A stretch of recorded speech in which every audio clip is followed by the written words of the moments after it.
Imagine it's a quiet Saturday morning, the kind where the world feels slow and kind again. You're standing on your porch with a cup of tea, watching the light drift over your garden beds. The air smells of fresh-cut grass, that sweet, earthy perfume that says summer has arrived. Around you, the yard is sprinkled with green clippings, bits and pieces of life that most folks bag up, toss away, or leave by the curb. But what if those scraps held a secret? What if the very thing you've been throwing out could be transformed into something your plants crave, a golden living fertilizer made right at home? You see, many of us grew up believing good soil had to come from store-bought bags or long months of composting.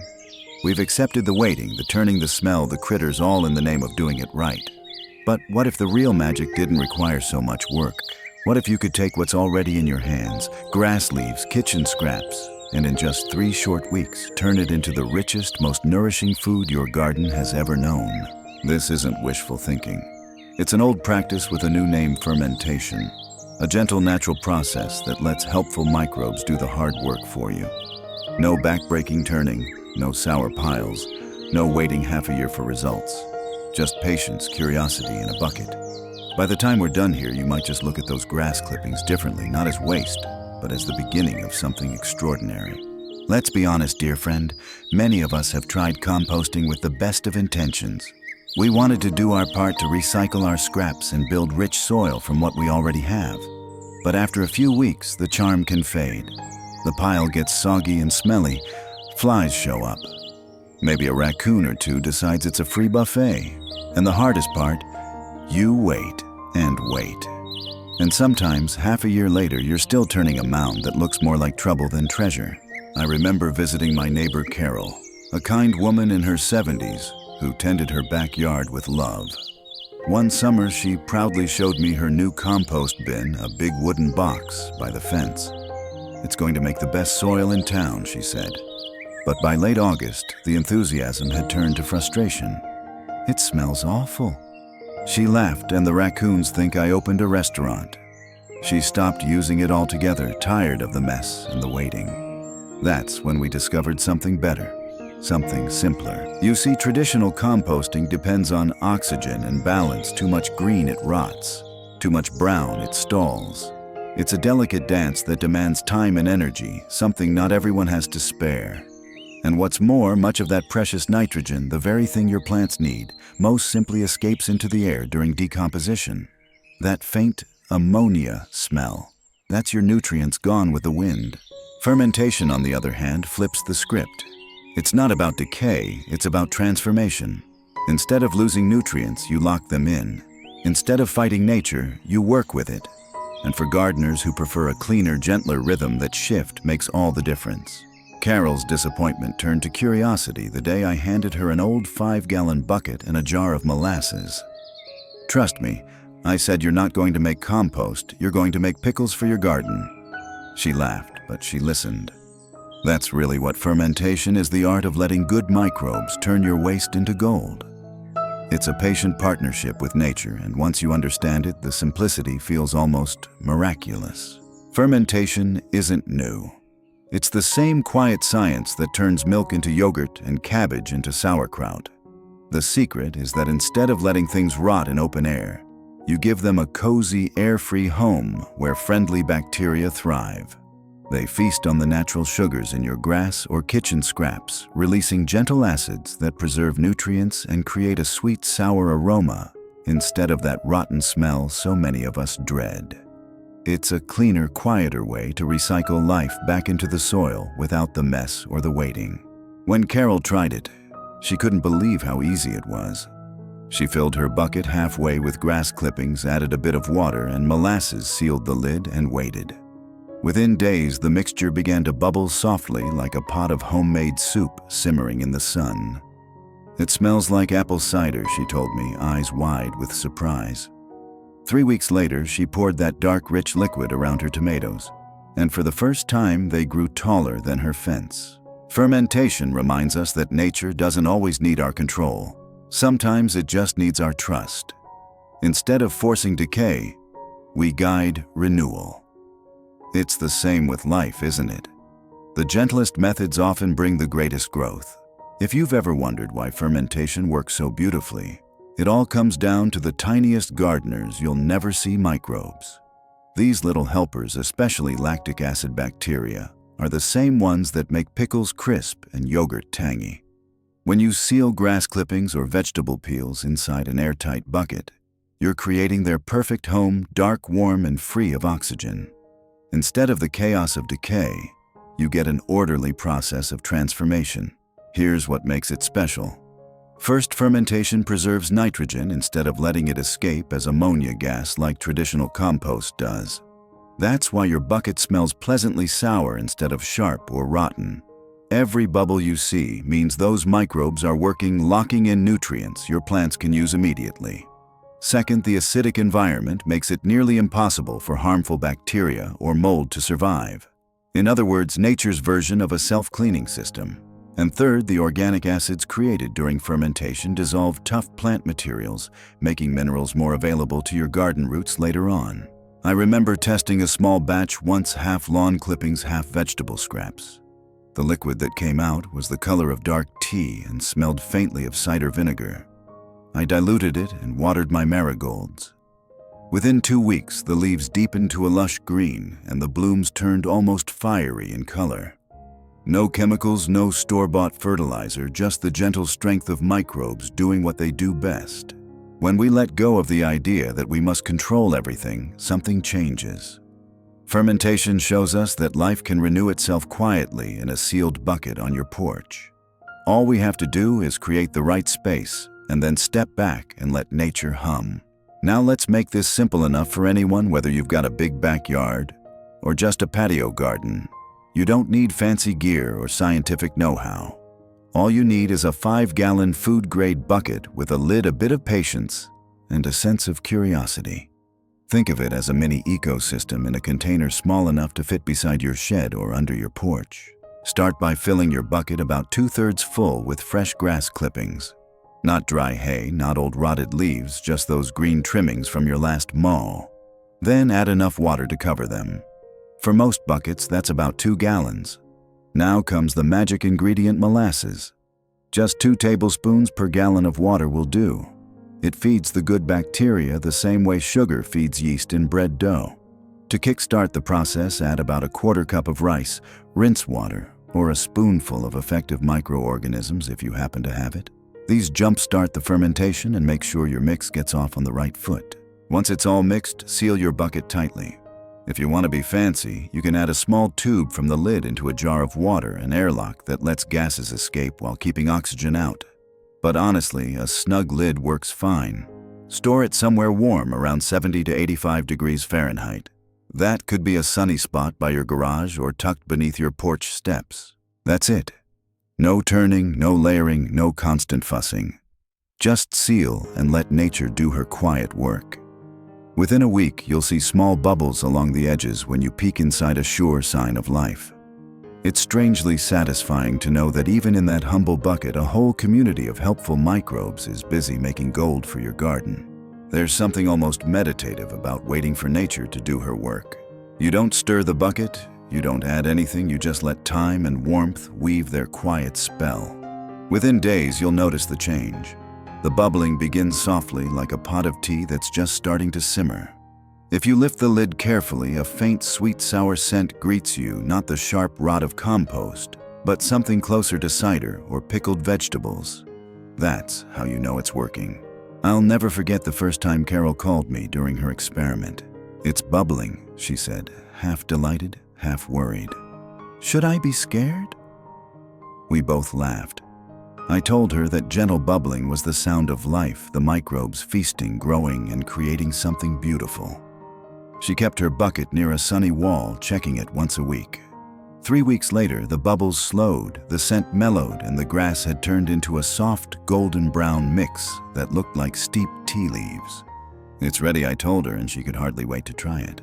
That first scoop into her garden bed was a revelation. She sprinkled it lightly across her soil, and within days her herbs looked fuller, her basil leaves brighter. It's hard to describe, but there's a quiet satisfaction in knowing you made something alive, something healing without chemicals or expense, just trust and time. If you ever doubt whether this process is working, remember this good fermentation smells clean and sour, not rotten. A few bubbles mean your microbes are thriving. If it smells terrible, you may have let too much air in, but even then, all is not lost. Just bury it in your soil, and the earth will finish what you started. Nature is forgiving like that. She always finds a way to turn our little mistakes into lessons. Once your fermented mixture has finished its quiet transformation, you've got what I like to call garden gold. You can use it in a few different ways depending on your plants and space. Each one is simple, gentle on your body, and deeply nourishing for your soil. The first method is to work it directly into the soil.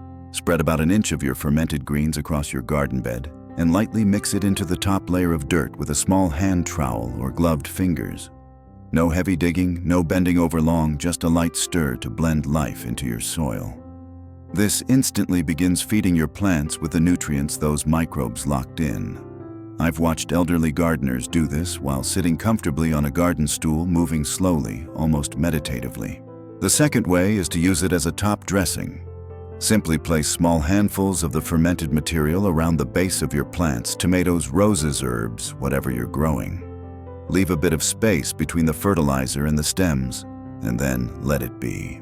As the mixture continues to break down, it releases nutrients right where the roots can reach them. It's like leaving small gifts at the feet of your plants to be unwrapped by the soil itself. And finally, my favorite way, making a liquid fertilizer. Strain the fermented liquid and mix 1 part of it with 10 to 20 parts water, depending on how strong you want it. For gentle sprays on leaves, go lighter. For a deeper soil, soak a 1 to 10 mix gives a real boost. I pour mine into a simple watering can and let it flow across the soil, soaking into the roots like morning rain. Every time I do, I think about how effortless it all feels, how something that once looked like waste can now pulse with life. Your garden will show its gratitude in deeper greens, faster growth, and blooms that seem to hum with energy. Once you've seen how well fermented grass nourishes your soil, it's only natural to start wondering, what else can I feed my garden this way? The truth is, almost anything organic can join the party. Think of your kitchen and garden scraps not as waste, but as ingredients for your next batch of fertilizer.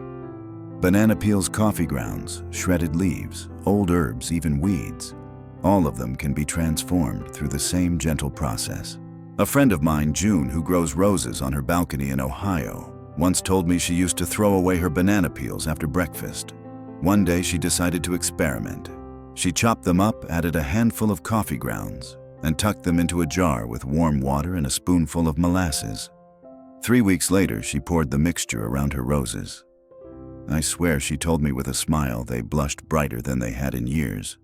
Banana peels are full of potassium, just what flowering plants need to bloom their best. Seaweed works wonders too, especially if you live near the coast or can buy dried sheets at a store. It's rich in trace minerals that your soil often lacks. Simply rinse it to remove salt and ferment it like you would with grass. And here's a pleasant surprise. Even those pesky weeds you pull can serve a purpose. Fermenting them destroys their seeds, so you can safely use them without fear of spreading more. The best part of this method is its flexibility. If you garden on a small balcony, mason jars will do just fine. If you have a big backyard, you can scale up to barrels. The principle stays the same. It's a process that adjusts to your space, your time, and your needs. What started as a single bucket of grass clippings becomes an entire way of seeing the world differently. Nothing wasted, everything renewed. It's humbling, really, how nature can take what we discard and hand it back as life itself. The beauty of fermentation isn't just what it gives your plants today, it's what it builds for tomorrow. When you pour or spread that fermented mix into your garden, you're not just feeding crops, you're feeding the living world beneath them. Every drop and crumb invites new life into the soil. Earthworms, good bacteria, and fungi that knit the ground together like threads in a warm quilt. Over time, your soil becomes softer, darker, and more resilient, just as we do when life teaches us patience. Healthy soil holds moisture longer, meaning your plants can endure summer's heat with less watering. It stores nutrients more efficiently, so even a small garden thrives like a well-fed forest. And perhaps most beautifully, it creates balance, less need for chemical fertilizers, fewer pest problems, and more harmony between what grows and what decays. In a world where so much feels rushed and disposable, fermentation teaches slowness and gratitude. I once helped an older couple, James and Linda, who had nearly given up on their backyard vegetable patch. "The soil's dead," James told me.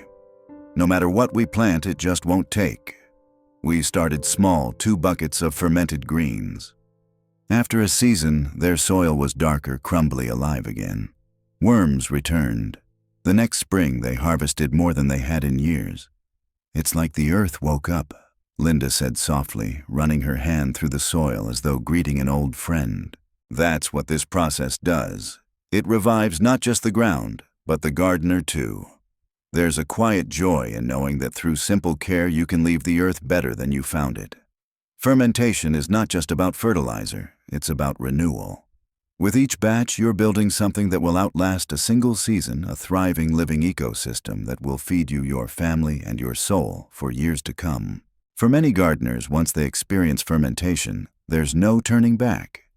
Composting, though traditional and noble, demands space, strength, and stamina. Turning piles, hauling shovelfuls, waiting months for something usable. Fermentation, on the other hand, feels effortless, almost peaceful. It fits into the rhythm of real life, especially for those of us who no longer move as fast as we once did. I remember asking Carol months after her first experiment if she'd ever go back to composting. She laughed. "Not a chance," she said, patting her bucket like an old friend. Why would I trade 3 weeks for 6 months? Her garden had become a living example of the change. Deeper greens, fuller blooms, and soil that smelled of rain and health. She even began teaching her grandchildren how to make their own garden brew, showing them that nature rewards patience, not force. And that's the true heart of this method. It gives you back something beyond the physical peace of mind. No more worrying about pests or piles taking over your yard. No heavy lifting, no unpleasant odors. Just a bucket or 2 quietly transforming scraps into nourishment. It's gardening reduced to its essence: simplicity, care, and gratitude. I've seen people light up when they realize how accessible this is. One retired teacher told me, "It makes me feel like I'm part of something alive again." That's the secret beauty of fermentation. It reconnects you with the cycles of life. Every bubble in that bucket is a reminder that nature doesn't waste. Everything given time and kindness becomes useful again. So, if you've been discouraged by composting, consider this your invitation to start anew. Your garden doesn't need perfection, it just needs participation. And maybe as you open that lid to find your own liquid gold, you'll realize that growth often begins in the most humble of places. So here's my gentle encouragement, dear friend. The next time you mow your lawn or peel a banana, don't see those scraps as trash. See them as the beginning of something new. You don't need strength or expensive tools, just a bucket, a spoonful of sweetness, and a little patience. Fermentation is proof that nature rewards the quiet caretaker, the one who believes that small, steady efforts can create beauty over time. When I visit gardens that have adopted this practice, I see more than healthy plants, I see hope. There's a calm pride in knowing you've turned waste into nourishment, that you've given something back to the soil that's fed you all these years. It's a circle humble but complete. Even the smallest patch of earth can thrive again with care, and so can we. As we age, we often look for gentler ways to live, ways that don't exhaust, but restore. Fermentation feels like that, simple, forgiving, and alive. Imagine sitting on your porch, a soft breeze moving through the leaves, knowing that in a quiet bucket nearby, life is brewing life that will spill back into your garden, into your flowers, into your heart. That's the kind of peace no store-bought fertilizer can give. It's not just about faster results. It's about rediscovering the joy of working with nature, not against her. So give it a try. Start small. Let curiosity lead the way. And when your garden rewards you with brighter blooms and richer soil, take a moment to smile. You've joined a quiet, beautiful movement that's healing the earth one bucket at a time. Until next time, happy gardening, dear friend. May your soil stay alive, your heart stay curious, and your hands always find something worth growing.